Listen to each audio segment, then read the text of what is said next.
Deputado Isso. Federal Luiz Carlos Mota, bom dia. Bom dia, Darcio. Prazer estar falando com você nessa manhã no Jornal da Saudade. Nós é que temos prazer em recebê-lo aqui, agora que soube que o senhor está aí, desculpa aí a demora em chamá-lo, mas está tudo bem, deputado? Como é que está aí a situação no momento? Família, todo mundo bem? Tudo bom? Tudo bem, graças a Deus, tudo jóia. Que bom. Estamos aí dentro desses momentos aí, inclusive agora em que o senhor deve, nos próximos dias, assumir um novo mandato, né? Reeleito, que foi deputado federal, e aí dentro de um setor que é representativo dos comerciários, né?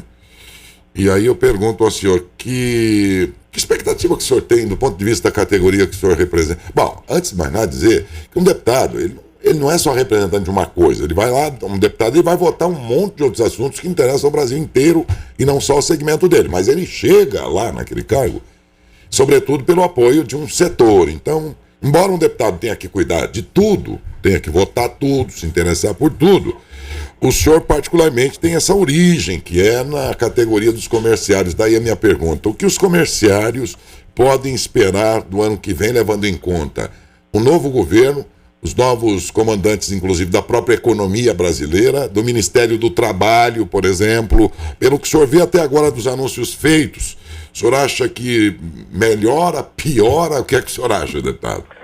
Olha, nós estamos numa expectativa de que as coisas melhorem, né? Eu acho que tanto para a nossa categoria como para o estado de São Paulo, enfim, eu acho que a gente tem uma expectativa, né, de um 2023 bem melhor do que foi 2022, um pós-pandemia. Nós temos na nossa categoria muitos problemas que a gente vai ter que discutir agora nesse início de governo. Nós estamos fazendo várias reuniões, inclusive com a parte patronal, para que a gente possa andar unidos, né?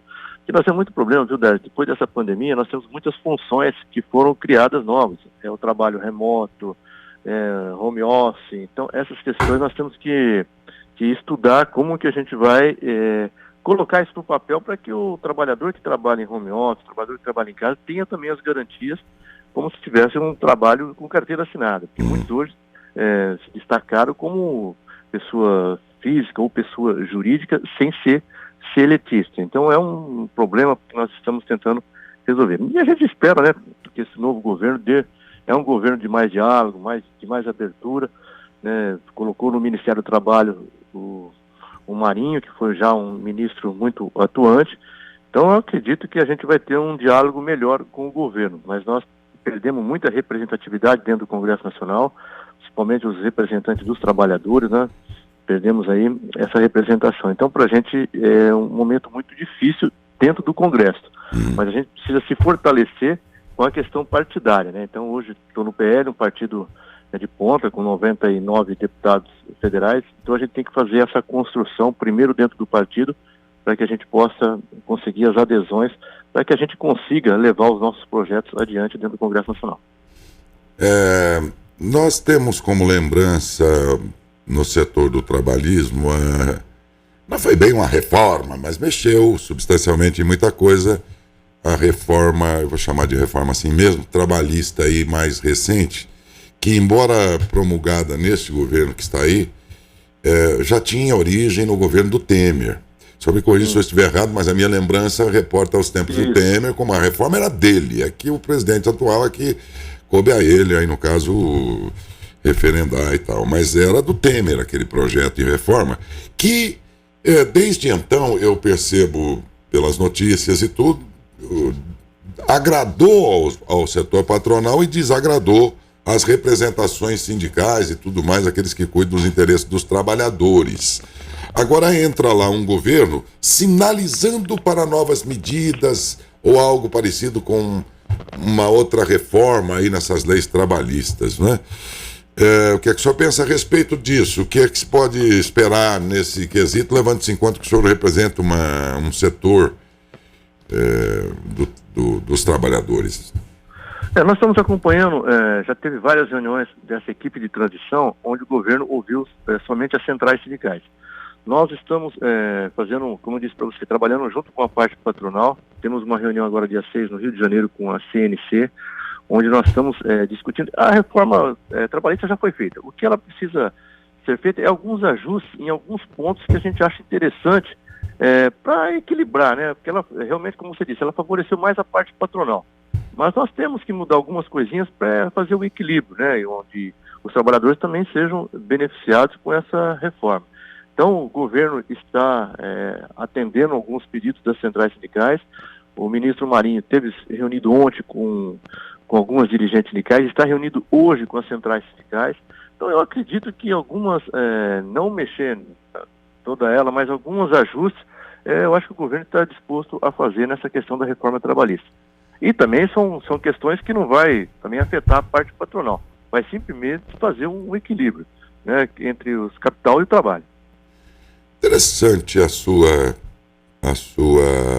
inserção dentro do universo econômico, no seu caso particular, porque veja, o senhor representa e muito bem uma categoria profissional dos comerciários do Brasil inteiro.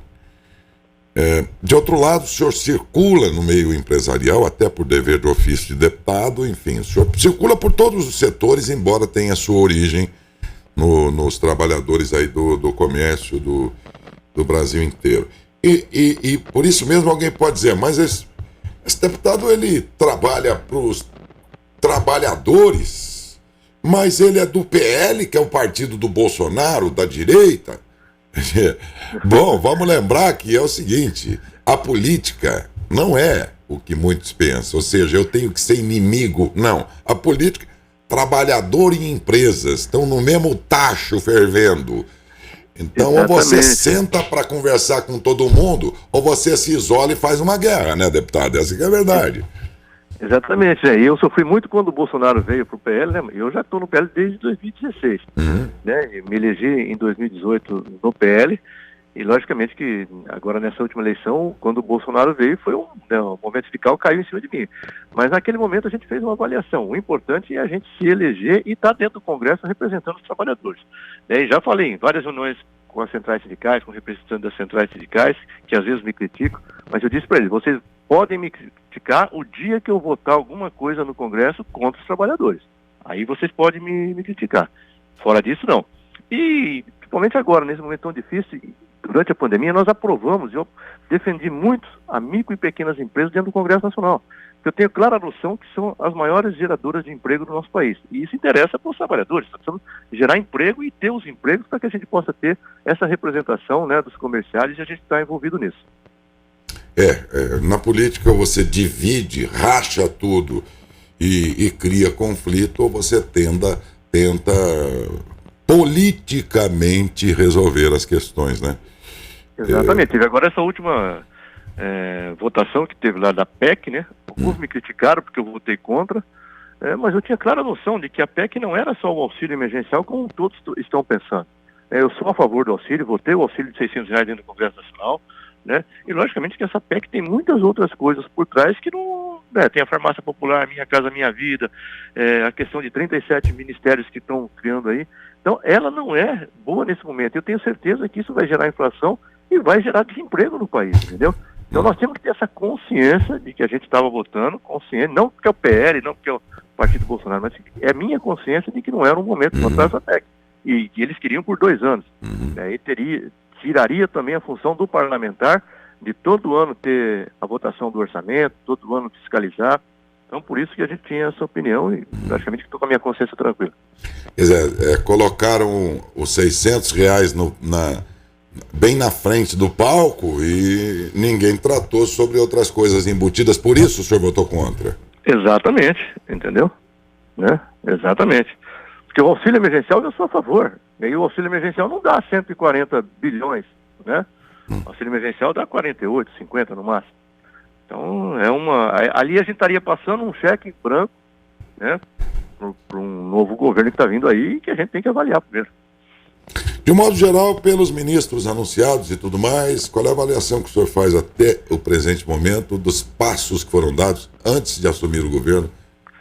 Eu acho que a gente já tem uma certa experiência com o governo do presidente Lula, agora tem o vice-governador Geraldo Alckmin.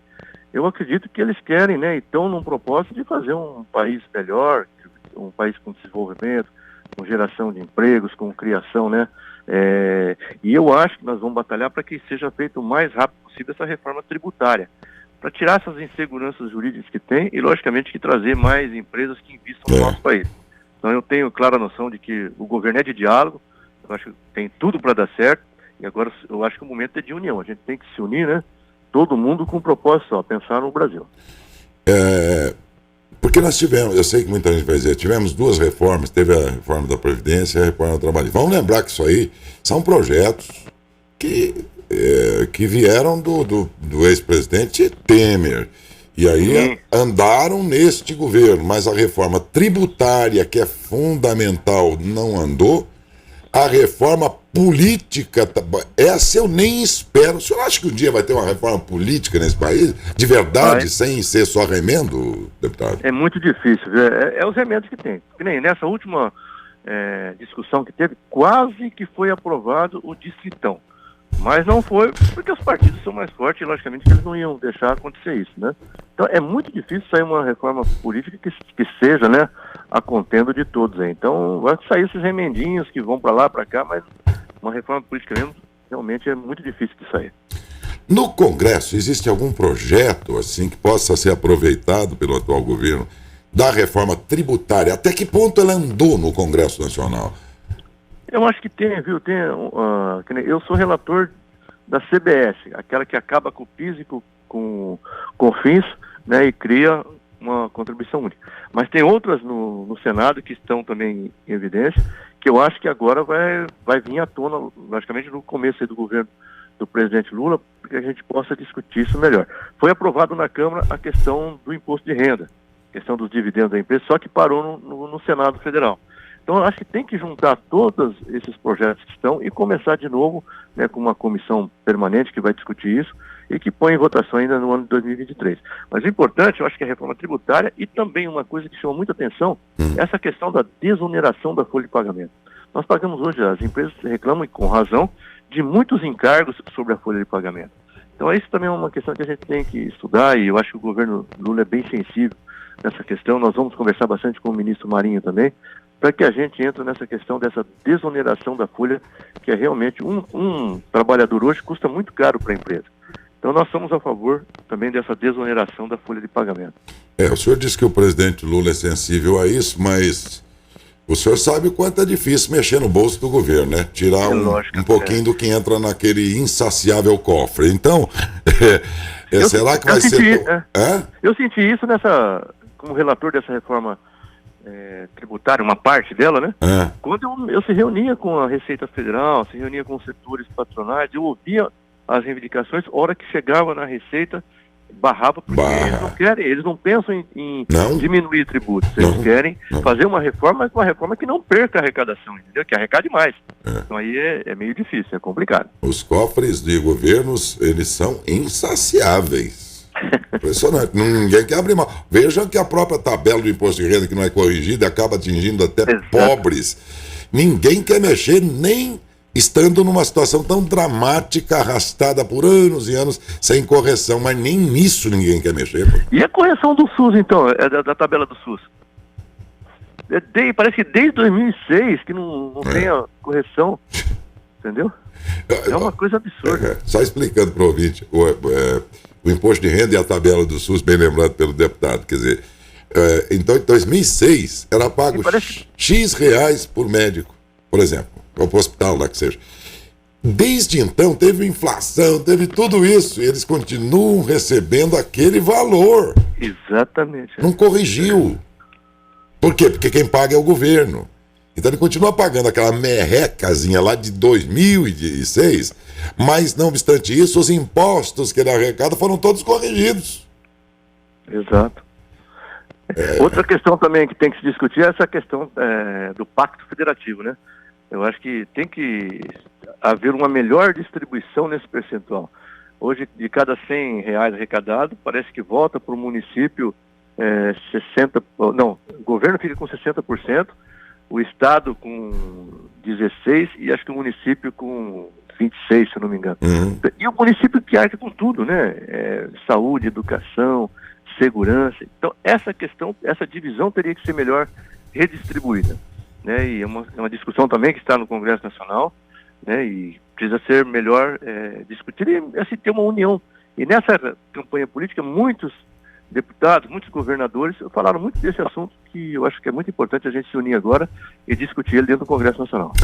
Bom, deputado, o senhor vai cuidar, como deputado federal, como disse, o senhor tem incumbência de cuidar de todos os assuntos de interesse dos brasileiros no modo geral, mas a prática é também aquela de que os deputados olham com especial atenção pelas suas regiões, e Matão está muito dentro disso. Prova é, o senhor teve outra vez excelente votação aqui em Matão, outras cidades da região, porque nesse período que está terminando agora de seu mandato, o senhor não só agora, mas digo, o mandato todo, entre outras coisas, emendas parlamentares e tudo mais, a nova sede aqui do sindicato, inclusive dos comerciais, que é uma obra grandiosa, muito pensada assim para muito tempo de uso e tal. Bom, tudo isso foi noticiado, a população de Matão sabe muito bem do vínculo que o senhor tem aqui. E agora que muda esse governo, coincidentemente também nós temos, para um governo petista lá em Brasília, coincidentemente nós já temos um governo local do mesmo partido, o que no passado ajudou muito. Quando foi prefeito, isso é inquestionável, não é uma questão de você ter um lado ou outro, torcer para um lado ou outro, mas foi verdade que enquanto tinha o mesmo partido aqui com o Adalto na prefeitura e o partido dele lá em cima, as coisas ajudaram muito, a cidade ganhou muitas obras e tal, isso é inquestionável. Agora, de novo, isso acontece e tem o senhor nesse meio de caminho, vamos dizer assim, como representação nossa entre as esferas local e federal. Isso pode ajudá-lo? Lógico, a gente tem um carinho muito grande por Matão. Durante esses 4 anos de mandato, a gente deu uma atenção especial, primeiro pela assessoria que a gente tem aí, do Alexandre, tem o Ney, que apresenta o Sindicato dos Comerciários, que é um grande parceiro. Então eu tenho certeza que nesse mandato, nessa minha reeleição, gostaria de agradecer a população de Matão pela votação expressiva, e é lógico que a gente tem um compromisso maior com a cidade e com a região. Então conte com o meu trabalho, eu tenho certeza que nós vamos ser melhor atendidos e vamos trazer aí mais recursos para a cidade de Matão e para toda a região. Conte com o meu trabalho, que tenho certeza que nós vamos conseguir.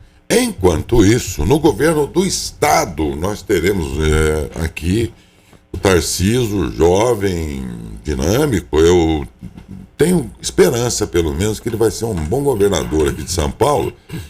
E espero que seja, né, um bom governador, e estou acreditando muito nisso. Qual é a sua relação, sendo do PL, com o partido com o governador eleito no maior estado no mais importante estado, que é São Paulo?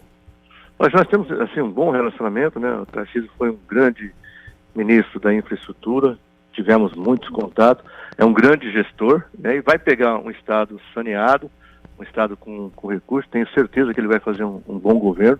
Tenho grande amizade com o vice-governador também, que foi ex-prefeito de São José dos Campos, temos um relacionamento muito bom.